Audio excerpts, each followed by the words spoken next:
Hey scholars, Professor Denham here. In this video, I will be going over the informative speech assignment. So I recommend that you have that out in front of you, either on your computer or print it out on paper, in which case you could be taking notes on it. So for the informative speech, all of you are going to prepare an informative presentation about either a person, an event, or an object. Now, in some of the past PowerPoint presentations, I've addressed a number of these things. You've seen several examples of the different types of speeches, outline formats, etc., or the way that these types of speeches look in outline format. I have on our Canvas page all kinds of sample outlines, sample speeches, etc. So there's all kinds of tools that are available to you, that have been available to you, to help you understand the nature of giving an informative speech. And of course, when it comes to choosing your topic and researching your topic, refer back to chapters 6 and 7 on topic selection and researching your topic and the nature of informative speaking. Chapters 10 and 13, beginning and ending your speech, and then of course informative speaking. That's chapters 10 and 13. All those are available to you.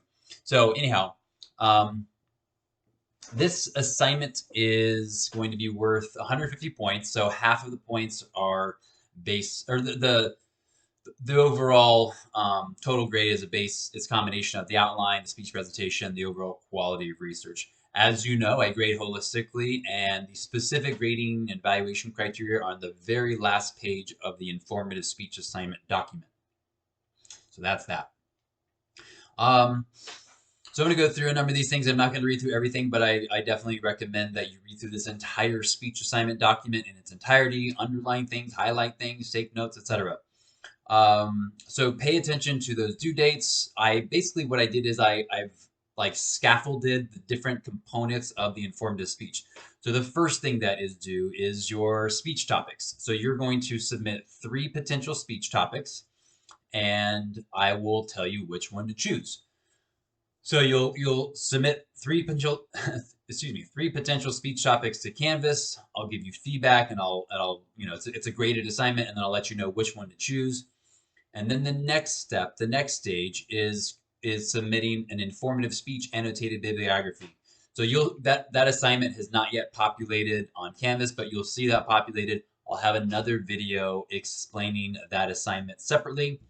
And then after that, you'll have the final outline and speech video that you'll submit to Canvas. So there's 3 separate components: the topics, the detailed annotated speech bibliography, and of course the final product, the one that's worth 150 points, is your final outline, your full detailed outline, and speech video. So the expectations: make sure you're giving a speech on a topic that I've approved. You need to cite at least 4 scholarly sources. So refer back to the chapter on researching, and the PowerPoint lecture and the video where I was talking in detail about the nature of research.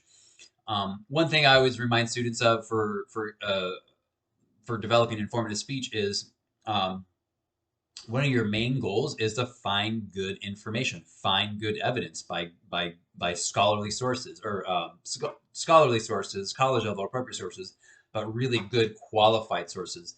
The better the material you get, the better your source, the more rich of the information. It makes your job a lot easier. So some of the part of the challenge could be that it might be challenging to find a really good source. So of course I explained how to do those things, how to find really good sources. Don't just go into Google and start typing in your search topic. You could, in theory, do that, but you might not get the kinds of sources that are going to be optimal sources that are going to help you write your speech in a way that you're fulfilling the assignment as prescribed, so to speak.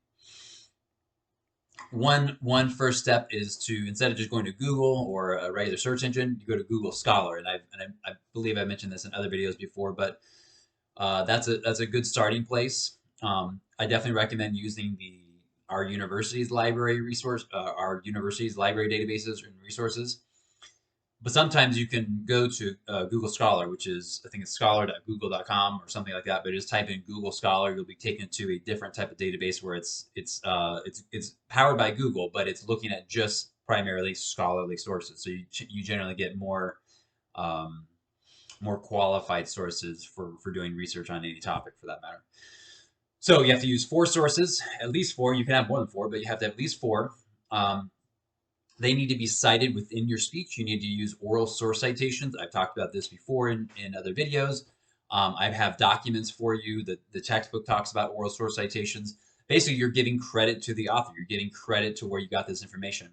Remember, you're not the one who came up with this information. You're the one who found the information, and you're organizing that information and put it and you're putting it into outline format, and of course, you're delivering it as a speech. Review chapter 11 on outlining when it comes to citing sources, and then of course I'll release the where is it? I'll release the organizing, outlining, and all that kind of stuff for uh, what was that, next week? Yeah, or I mean I'll be releasing that too soon for chapters 9 and 11. Anyhow, I give you references to different chapters to look up, etc.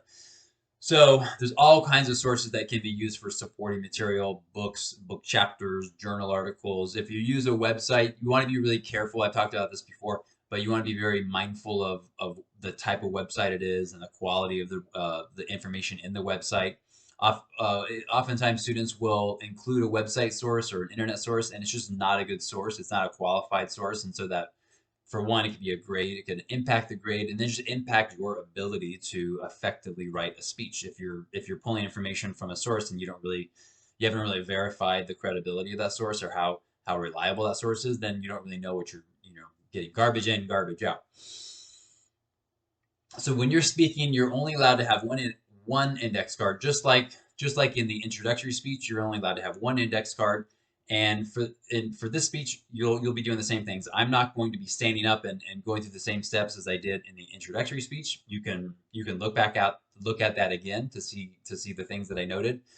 But this will be just a repeat in terms of setting up the stage for recording your speech. So the only thing you're allowed to have with you is one index card. And just like in the other speech, what you do is just prior to speaking. So you hit the record button, and before you begin speaking, you'll take your index card, you hold it up to the camera like so, both sides of it.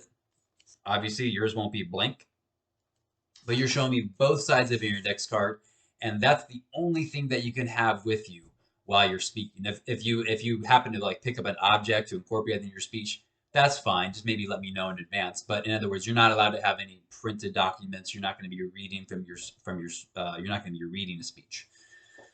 The other tips, as I mentioned in the past, is I highly recommend that you cover up your screen. Cover up your screen where you might see your face in the actual camera. So do something to cover up your screen. Paper, a paper bag, or just do something. Or foil. I don't know. Maybe foil might not be a great idea. But anyways, I recommend covering up your screen so that way you're not distracted and you're not tempted to look at the screen, because as I mentioned before, eye behavior is a big part of your grade, big part of the speech. If I see that your eyes are engaging with something other than the camera lens, I assume that you're reading. But I'm also evaluating the overall style and delivery of the way that you're delivering your speech, and it should not sound like you're reading. It should not sound like it's completely memorized. You shouldn't be memorizing it. The way that we're speaking in this class is extemporaneous speaking, which is that you're speaking from an outline.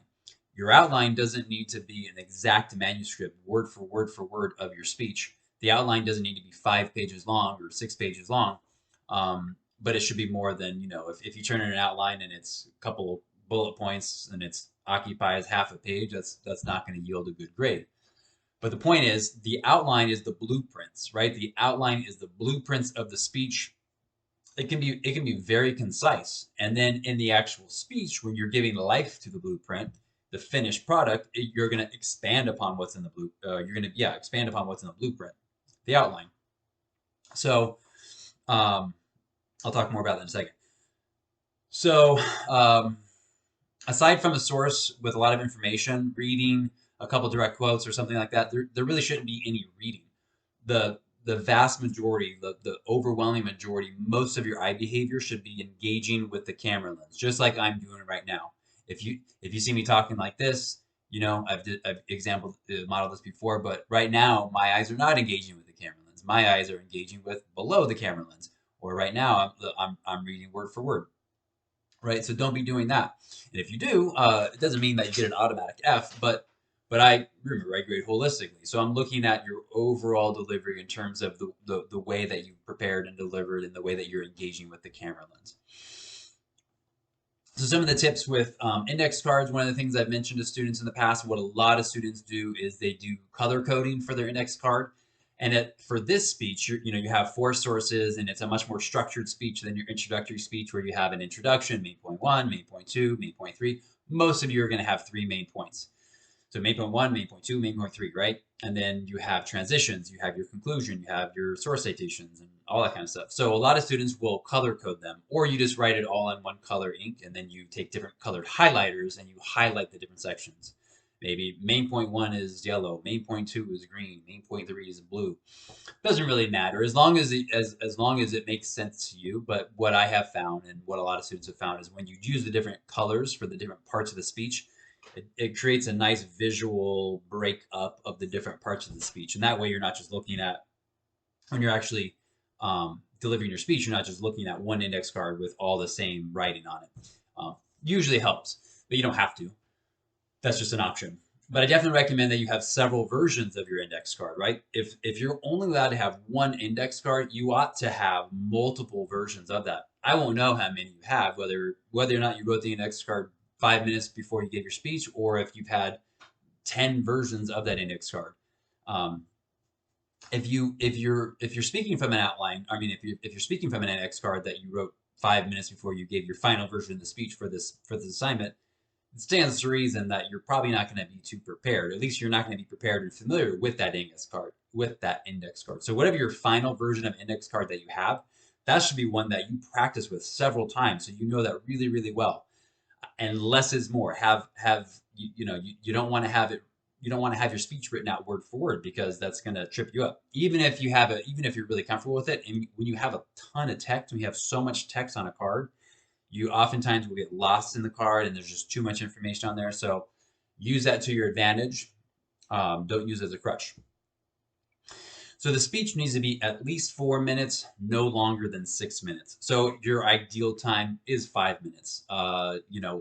Longer speeches don't necessarily mean they're better speeches. Some people just speak at a much quicker rate than others. So, if you and I gave the exact same speech, exact same words, word for word, hey, maybe mine's 4 minutes and yours is 5.5, because I tend to just talk a lot more quickly, or vice versa. Maybe you talk a lot quicker than I do, and so your version of speech is faster than mine. But that's this assignment, at least 4, no more than 6. Failing to meet the time requirement, if it's less than 4 minutes or more than 6 minutes, there are grade deductions, and that's all explained on the last page of the informative speech assignment document. So make sure you pay attention to that. I mentioned placing a timer near the recording device. Obviously, that might be something that you glance at. That's different than reading something word for word, versus you're engaging with the camera lens, and then you might also have a recording device, not a recording device, a timing device, some sort of a timer. I recommend don't use your cell phone, because of, obviously you can put your cell phone in airplane mode, but there's the propensity for your phone to maybe lose the battery, or you get a notification or a phone call or a text message or something like that, and that might trip you up. Obviously you can re-record if you want, but I recommend getting like a old school cheap digital timer, or something you can get on Amazon or Target or Walmart, just something that you can hit start, stop, and reset. And then that way you know how long you're taking when you're speaking. That's how I like to speak, but some students don't like that. So try it both ways. It doesn't matter to me because I won't see it, but do what works best for you in terms of figuring out how to make your speech conform to that time limit. So think about it like this. When you've rehearsed your speech enough times, you develop like a muscle memory, right? So you can at first, when you start rehearsing your speech, the outline's the most work. Doing the outline, having all your main points, having the structure and the organization, having your source citations, figuring out how you're going to articulate things and which word you're going to put things in. That's the most work. Once you're done with that, the rehearsing part, the actual speaking part, that's the easy part. It's the part that can give people nerves and public anxiety or public speaking anxiety, but it's easy in the sense of now I'm getting familiar with this material. So you want to give yourself plenty of time. You don't want to be practicing it every single day for 10 days. that's too much time, right? Um, and again, this is an online public speaking class, so you can record your version of the speech whenever you want. It's not like, hey, you're giving your speech on Thursday at 8:30 in the morning. If you're given a specific day and time, then that gives you a different time frame.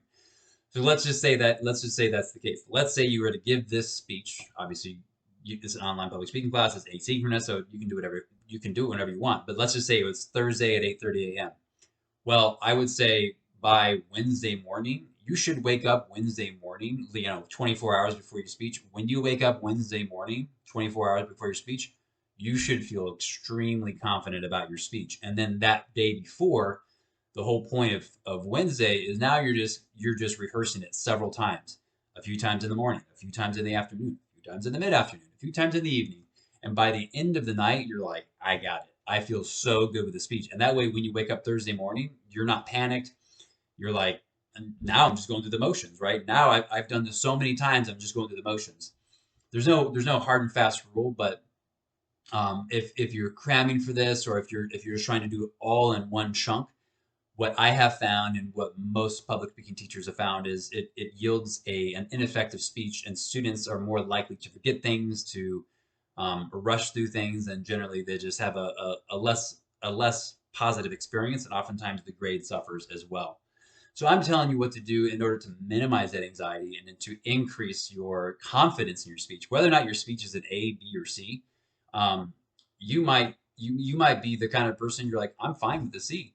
Well, if you're fine with the C, that's fine with me. But I still want you to be extremely confident about your speech, about giving that speech, regardless of what your goals are. Um, so it's best to rehearse the speech in chunks. Rehearse it a few times. And have it rehearsing your speech in sessions.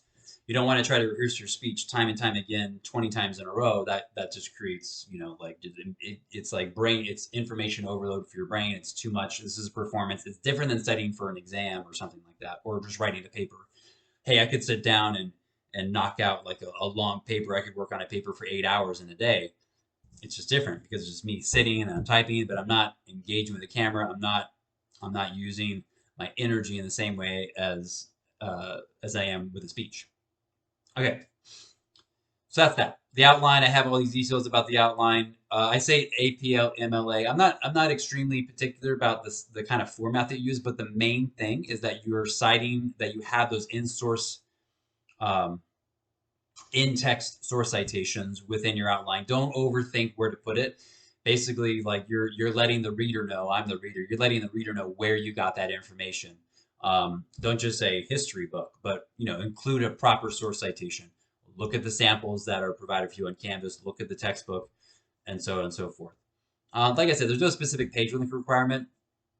Most outlines for a speech like this, depending on how you write, depending on your formatting, going to be around 3 pages, roughly. And you definitely need to include a bibliography. So for this outline, for the final outline, you need your outline with all your source citations on your main points, supporting points, your transitions, etc., conclusion, and then you have your bibliography where you list all the sources that you use. You do not need to include an annotated bibliography. Like I said in the beginning of the video, there will be a separate assignment, which will be your annotated speech, your informative speech annotated bibliography. That's a separate assignment. Now, for most of you, once you complete your final outline, it'll probably be the same sources from the annotated bibliography. But the annotated bibliography is something you're going to do prior to this final outline, and you might change some of those sources. You might say, I'm going to add a source, or you might say, you know what? Turns out I'm not going to use this source after all, and that's fine. So whatever the final version is for your outline, you need to include those sources, not an annotated bibliography, just the references. And I give you a sample of the first page from a student speech outline on the topic of chili peppers, where this is what your outline should look like. You have your name, give your speech a title. I don't really care that much about giving your speech a title, but give it a title. I mean, I'm not too concerned about what the title is, but it's just a good thing to do. And then you include your specific purpose statement, your central idea, and then the first thing you have is your introduction. You label the introduction, and then you have main points for the introduction. Main point 1, 2, 3, 4. Roman numeral 1, Roman numeral 2, Roman numeral 3, or however many you have, and then you have an outline. And then so on and so forth. Main point one, then main point two, main point three, conclusion. After conclusion, you have your bibliography. Some students will have the bibliography on a separate page. In other words, if your conclusion was, if the end of your conclusion was in the middle of the page, some students will hit the enter button, they space down to a new page and have the bibliography. You can do that, or the bibliography can be just below the conclusion. In other words, if your conclusion is like, it's only taking up a third of the page, you might just include the bibliography just below that. I don't really care, as long as it's there. If you don't include the bibliography with your outline, then that's going to definitely affect your grade. It's going to be a grade deduction. So I have some tips to remember when you're presenting your speech. Read through those. And then I have requirements, at least 4 to 6 minutes. Business casual is something you wear in an interview. I'm not going to grade you down. If you're wearing a t-shirt and shorts, I'm not going to be like, all right, well, it was going to be an A, but now it's going to be a C. I'm not going to do that, but I recommend that you dress up, right? It might just be you in your room. You might feel kind of funny, like, I'm wearing a suit and tie in my room. You definitely don't need to wear a suit and tie, but you might be thinking, I'm dressed all formal and it's just me. But here's the thing. What research shows, and from my experience, my own personal experience of going on job interviews, going to networking events, going to different types of things where I'm dressed more formally or business casual, slacks and a button-down shirt tucked in, or something that's somewhat formal, something that's more formal than I typically wear. Like right now, I'm wearing a t-shirt and shorts, but I'm not getting evaluated. I'm not getting graded. I'm not on a job interview, right? But this is different. You are being evaluated. And when you dress up, whatever dressed up is for you, everyone has their own version of dressed up. So whatever dressed up is for you, when you do that, you just feel different. You look in the mirror, you're like, oh, sometimes it's almost a little bit uncomfortable because you're wearing clothes. Maybe they're tucked in, you have a tie on, their clothes are more stiff. But it kind of also is that reminder. It's like an actual tangible physical reminder, like I'm doing something for a short amount of time. I'm at a job interview. Hey, when I get home from my job interview, I'm going to take these clothes off and put on my comfy, shorts and t-shirt. So it's almost like a constant reminder, like it's forcing you to be consciously aware of the fact that I'm doing something important. I highly recommend it, but I don't necessarily grade down. If you look like a mess, if you look completely disheveled and you look like sloppy, well, that's another thing. But that's rarely happened. There's no visual aid required, but if you're wanting to use the visual aid, make sure you reach out to me and just let me know the nature of what exactly it is that you want. And then as far as the speech video, like I said for the other speech, what I highly recommend is that you record your video on your camera, webcam, whatever kind of recording device you have, and then you upload that video to YouTube. And then once you get that uploaded to YouTube, then you get a link, and then you copy and paste that link into the informative speech module where you find this assignment. Some students, on the other hand, will upload some sort of a video file like an MP4. There's other video files other than MP4s. But sometimes that works, depending on how, like, the way that your recording device is, like, maybe it compresses the file so the file's not too big. In other cases, the file might be huge. You might have a 5-minute speech, and it's like I don't know, like 200 megabytes or something like that, which is just such a huge file. But then if you're more familiar with audio visual kind of stuff, maybe you know of ways to record a speech still with good quality, and you're able to upload that to Canvas. Doesn't matter to me as long as I get the speech video file, either through YouTube or through some other means But also make sure you're paying attention, make sure you're attending to all those other details about how to record a speech from the introductory speech video. And then I have that other video on our Canvas page that talks about how to all like how to record a speech for online public speaking, the lighting, the angle of the camera, and all that kind of stuff. Distracting noises in the background. It has to be one continuous speech.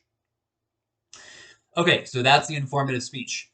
And I'll just say it again, it needs to be on a person or an event or an object.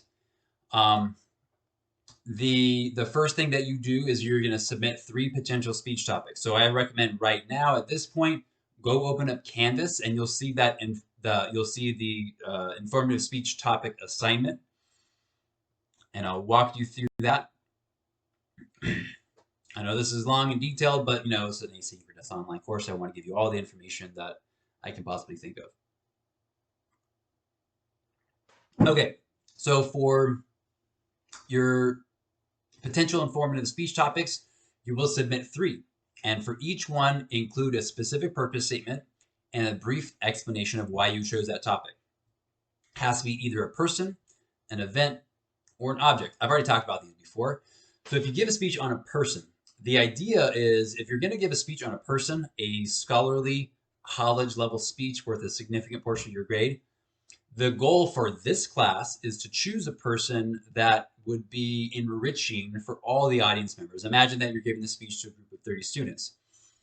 You would want to choose a person that is I would say make a safe choice. Don't choose a person who has like a very controversial background where you might just really ruffle some feathers in the audience. That's not what this class is about. If you want to join the debate team or something like that, that's another story. But for this class and the way I'm teaching it, choose a person that's safe. Choose a person that, like, I saw this video on, here's 10 celebrities that pretty much everyone likes. I think Keanu Reeves was one of them, and he just seems like a cool guy, and I've heard so many good things about him. But this is not about Keanu Reeves. The idea is find a person, living or not living. It could be an actor, it could be a politician, it could be someone that we've never heard of. If you choose someone that everyone's heard of, the challenge is, what are you going to tell the audience that we don't already know, right? The goal of an informative speech is to provide novel, new, interesting information about your topic.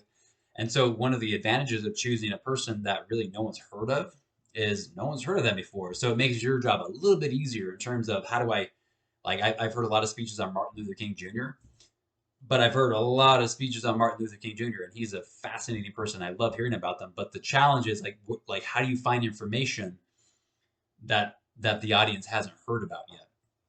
So, but get a speech on a person is an easy, in my opinion, an easy way to do an informative speech. That's one option. The other option is giving a speech on an event. I already talked about this in other lectures. So an event can be an ongoing event. It could be something that's happened in the past. It could be like a sporting event. It could be like a war or a battle or something related to health. It could be something that happened at a place in time. Something that you can do research on. And then the other thing to keep in mind is before you choose a topic, before you consider a topic, do a little bit of preliminary research. So for this first assignment, in terms of the scaffolded assignments for this informative speech assignment, the first one is the topics, right?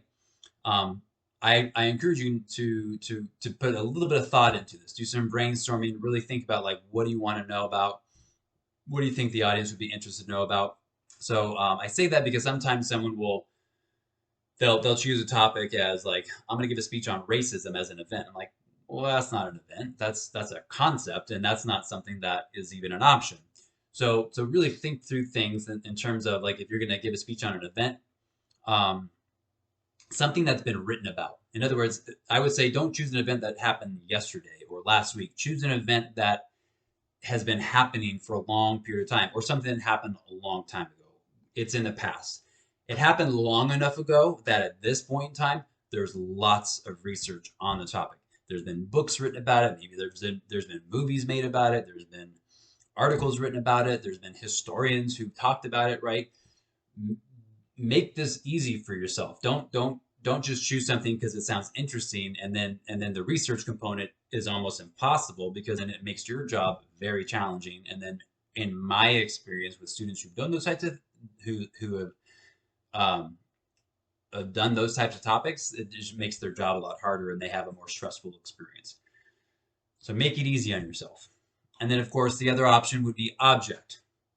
An object could be like a car engine or something physical, tangible, like something related to like a football helmet, or I had a student give a speech on I think a carburetor or a turbo engine. Yeah, he was all into cars and building cars, and he gave a speech on a turbo engine or something like that. So an object could be anything that's tangible. It could be like something like electronics, where you talk about some sort of like computer system, something that's physical, tangible, but also significant enough that you can find 4 academic scholarly sources that talk about this particular object in detail. So for this first assignment, the informative speech topic assignment, some students say like, well, do I have to do one of each? No, no, no. You could give me 3 options for persons. You could give me 3 options for events, 3 options for objects. You could give me 2 for persons and 1 for event. You can mix and match however you want. Doesn't matter to me. But for this assignment, you want to submit 3 topics. You could do 1 person, 1 on a person, 1 on an event, 1 on an object. Doesn't matter to me. But list them in order of priority. In other words, my first choice is, and then tell me the topic, and then I'll have this example here. The topic is the history of chili peppers, and then and in parentheses, tell me what type of speech that is. I want to make sure that you know what you're talking about. This happens to be an object, so food is an object. And then the specific purpose: to inform my audience about the hidden world of chili peppers by covering their history, their spiciness, how to handle their heat, and some of the alternate uses of peppers. That's one potential speech specific purpose for a speech topic on chili peppers. And then provide a brief description of why you chose that topic. So you don't have to write a ton of detail, but just give me a little bit of provide a little bit of information for why you're considering that topic. So that's 1, right? And then 2 more. So my first choice is this. Here's the topic. It's on an object or an event or a person. Here's my specific purpose statement. That's what you intend to cover in your speech. Those are essentially the main points that the speech would be on. And this example of chili peppers, right? We know that main point 1 is the history. Main point 2 is the spiciness. Main point 3 is how to handle their heat. And main point 4 is alternate uses of peppers, right? And then a brief description. So that's the first thing, and then I'll give you feedback. I'll let you know which topic to choose, and then the next thing will be the annotated bibliography, and then of course the final thing is the actual final speech outline and speech video. So that is that. I hope you're all doing well, and try to have fun with this assignment. I say things like that, because I'm a teacher and I'm supposed to, but really, I mean, seriously, try to find a topic that is really interesting to you. And so the more time you spend really like spending good quality time with the brainstorming, like what is interesting to me and what do I think would be interesting to others and exciting, and what can I find research on? When you find that right topic, when you find a topic that's like, okay, I'm committing to this topic, just know that you're going to be spending a lot of time with the topic. You're going to be reading a lot about it. You're going to be writing about it. You're going to be talking about it, rehearsing your speeches on this topic so many times. So choose something that is interesting and fascinating to at least to you, and then hopefully to all of us as well. So yeah, try to have fun. So I hope you're all doing well, and I will talk to you later.